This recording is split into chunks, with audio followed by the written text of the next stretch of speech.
You can be in the shot with me. Axel, it's not a movie. It's happening right now. Happy. He's watching the phone thinking that he's watching something happen on the phone, but he's just watching me getting recorded on my phone. Fun. All right. My waffle eating companion. Not a lot of people modify these engines specifically. 2AZ, had to remind myself. So here's the deal. I'm going to start tinkering around with it and giving people little tips and tricks here and there on things they can do to their Scion for like performance upgrades. The thing we're going to do today is more or less a general knowledge thing. You can do it for all of your cars to help with the general overall performance of how your car runs. It's called widening the spark plug gap. Now, essentially, is it going to actually make more horsepower? Is it going to make your engine run more efficiently? It might. Are you a bird? You sound like a cormorant. Changing your spark plugs and, playing around with the gaps does increase horsepower and torque. But to say that it's going to be a lot that you notice, probably not. You'll maybe get like a horsepower out of it, maybe, if that. It's a combination of a lot of things, like the engine, if it's a turbo car or something like that. If it's not, if it's turbocharged, it would probably make a pretty decent difference. On a naturally aspirated engine like this, where it probably only makes like 120, 130 horsepower, it's probably not going to make that much of a difference at all. It's probably going to give you like a half a horsepower. It might not give you any horsepower. I don't think it's going to take away horsepower though. Usually widening the spark plug gap, I don't know the science behind it, but I'm assuming that having the spark travel a tiny bit of a longer distance to the ground point is giving like a wider range for the spark, which helps more fuel get atomized. That's what I'm assuming.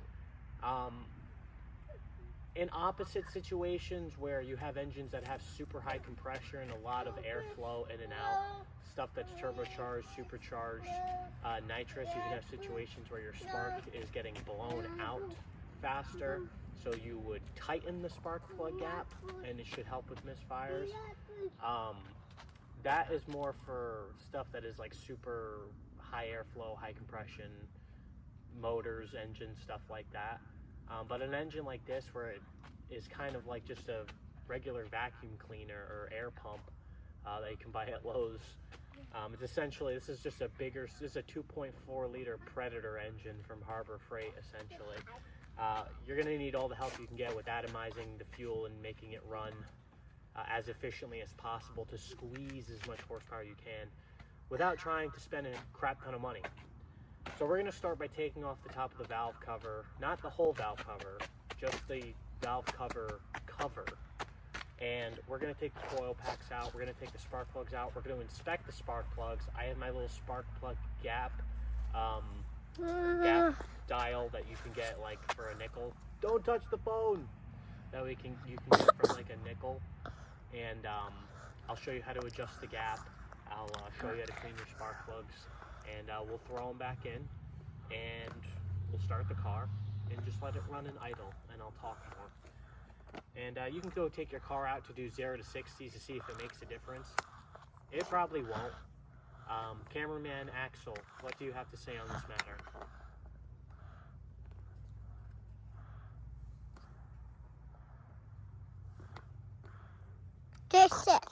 Nice. Alright, so I'm going to go ahead and get started by taking the valve cover off, and then we'll start to get you into the coil pack. Grab a 10 millimeter. You're going to need a 10 millimeter for like 95% of this. So grab your 10 millimeter and let's take this part off. Alright, so you have your little 1/4 inch and you have your 3/8. Put your 10 millimeter on there, and I believe it's a 5/8 for the size of the spark plug. So let's go ahead and take off the valve cover. It looks like I have like oil coming out of here, which is really strange. I don't know where it's splattering from. All right, so I took my coil packs out. It looks like there's a little bit of oil on the middle part of the coil packs and the lower part of the coil packs. I did replace my valve cover gasket and the O-ring parts that go in the center where the spark plug holes go. But it still seems to be not leaking, but it has some like windage. It's probably because when it gets really hot, it kind of swells. I could check the tightness of the bolts actually, which I'll do really quick. They could loosen up after so many heat cycles. Wait. All right, Axel now has a distraction. So, go ahead and get your spark plug remover tool. Oh yeah, there's a lot of oil soaking that spark plug. So it seems that my valve cover gasket is leaking again, even though I changed it. It's probably leaking because of being on the track so often. So I'm gonna put that right there. There's definitely oil inside that spark plug hole. So, how about this one? This one's pretty dry.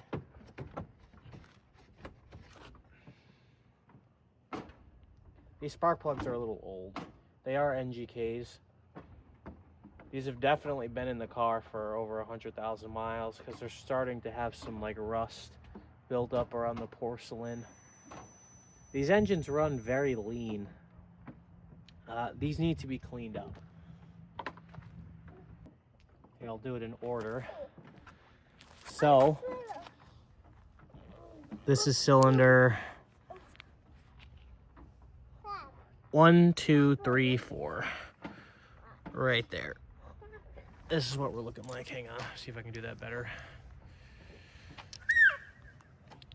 Yeah, kind of better. Here's where we're at. So, I mean, they're running normally, but I'm gonna clean these up with some brake clean and then show you how to set the gap. So just grab some brake clean and a rag and just wipe them down. Maybe if you have a wire brush that is not like a metal wire brush, more like one of those like a brush that you would see, like not a coarse brush, a very fine brush. So just kind of scrub the ends of them a little bit, clean up all the stuff, because that does affect spark. And from what I can actually see here, there's so much buildup of material, whether that be carbon or metal, on the ends that it's actually changing the gap of the plug. So we'll see. I'll put my, I'll actually measure the gaps of the plugs before I gap them to see what they're all at. And then we'll go from there. All right, you're on top of my garbage can. So we have our spark plugs. I cleaned them up. I scraped them down. And let me see if I can zoom in real quick. Focus. There you go. So when you go ahead and take your reading, this is your little gap gauge right here. Now it reads between 20 thousandths and 100 thousandths of an inch from here to here.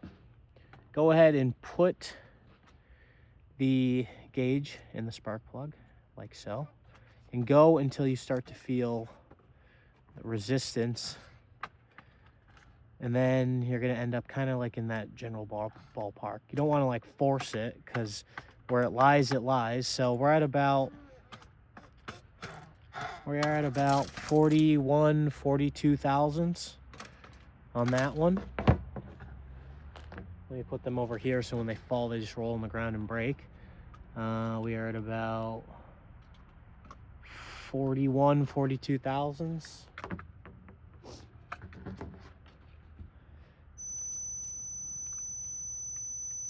That one's really big, or bigger. This one's about 40, nah, not really. It's 43, 44 thousandths. And then this one is about 41, 42 thousandths. So we are going to try and gap these. All right, so typically you don't want to make the gap too big. You also don't want to make it too tight either. So I'm going to gap them to about, we're going to do, let's do 55 thousandths. All right, the ends of these are pretty weak, so you don't need to put a ton of pressure on them. I grab like little flathead bit or something like that, something you can just pry up on it with. And I did pry up on it just a tiny bit, so let's see where we're at. That brought us actually kind of exactly where I wanted us to be. That brought us to around 53 thousandths, so it brought us like up 10 thousandths. I'll keep it there. That should be fine. I'll keep it right at 53, 54 thousandths.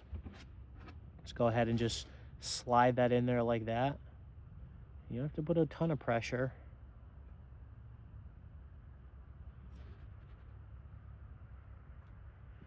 Go ahead and check your gap.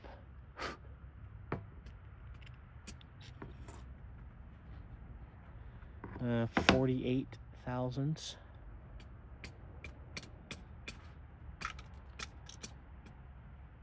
Go ahead and check it again.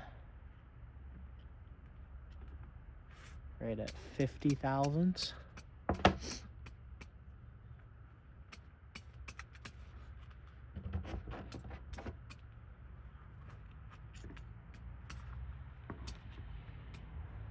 And we are right at 53,000. So I'm just going to go ahead and do those for all of them.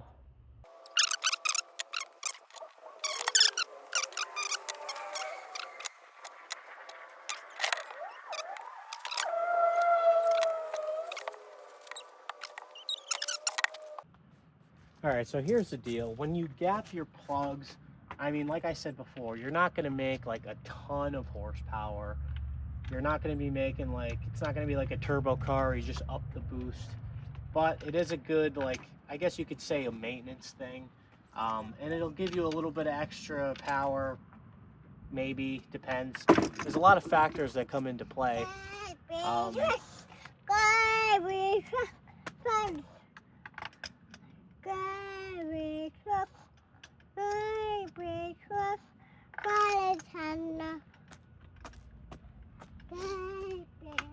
There are a lot of factors that come into play. So, I mean, we upped the gap by 10 thousandths.